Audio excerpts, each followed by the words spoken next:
Hi, this is Alicia with thriftyandchic.com, and today I'm going to share with you this really cute frame hack. So back up to Christmas, I had a vision for my Christmas tree and I wanted to have all these little tiny frames in my Christmas tree. I found some on Amazon. They came in a set of 5, but they were kind of pricey for what they were, especially for the size, which is what I wanted. But I decided to make my own at a better price, I guess. And so I made a whole bunch for my Christmas tree, and I'm sharing with you right now how I made them. Just a reminder, you don't have to put these in your Christmas tree. These are for every season. And so I actually turned these frames into cute little frames that are going in my gallery wall. So this is how they turned out, these tiny ones. This is about a 3x4 is the largest one. You could do bigger, but these are the sizes of the molds that I ended up getting. There's also these cute little tiny ones that are perfect for magnets on your fridge or wherever else you put magnets on. And so let's gather your supplies and let's get crafting.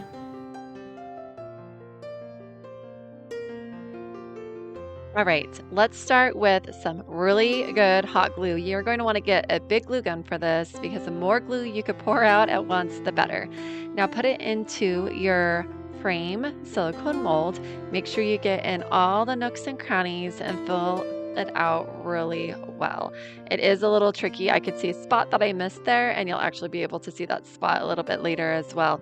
So you could always go back to this once it's kind of cooled down and look to see what you missed and put some more back on there, then have it cool down again. So once it's cooled down, you're going to pop it out. You'll see some of the spots I missed, but the other one looks pretty good, so I'm happy with that. And now you are going to get some black acrylic paint and just brush it on to the frames. So you're going to get all over the front of the frames and the edges of the frames, even the inside edge and the outside edge.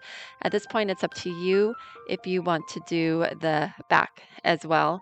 And so once you get that and get all of your frames done, you're going to get a hair dryer. This is a little hack, and turn it on and it'll dry the paint a lot faster.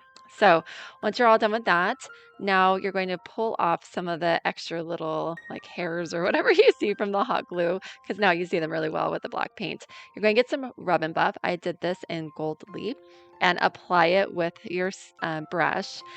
And you could kind of see here how the black shines through.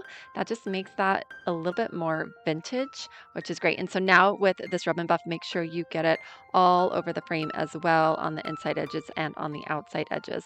Now you'll be able to really see how unclean this glue is. And so go through with some really sharp scissors and clean up the inside portions of this frame. Be very careful as you cut. And you'll also notice that maybe around the edges as well, on the outside edges, that you'll want to clean it up a little bit. So when that's all done, you're now going to print off whatever you want framed. So make sure it fits in your frame, and then center it, trace it out, and now you're going to cut that out a little bigger than what you just traced. And now erase the trace mark as well. You might not be able to see it out this end result. So now you're going to make sure that it fits the back of your frame, looks good on the other side, and hot glue it onto the back of your frame. Now you could leave it here, which is fine, but I always like to add a little bit more to it. So I got some scrap fabric and I cut it just a little bit smaller than my frame.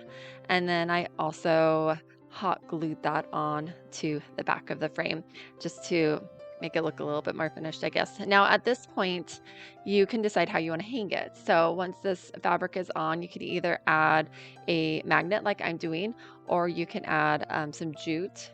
So you're able to hang it from like a tack or a nail, or you could add it with a ribbon. And now I am going to just show you these silhouettes I made in my last video. I thought they would look really cute on here, so I wanted to share that with you as well. You can check back for more do-it-yourself and decor videos, and visit my site at thriftyandchic.com.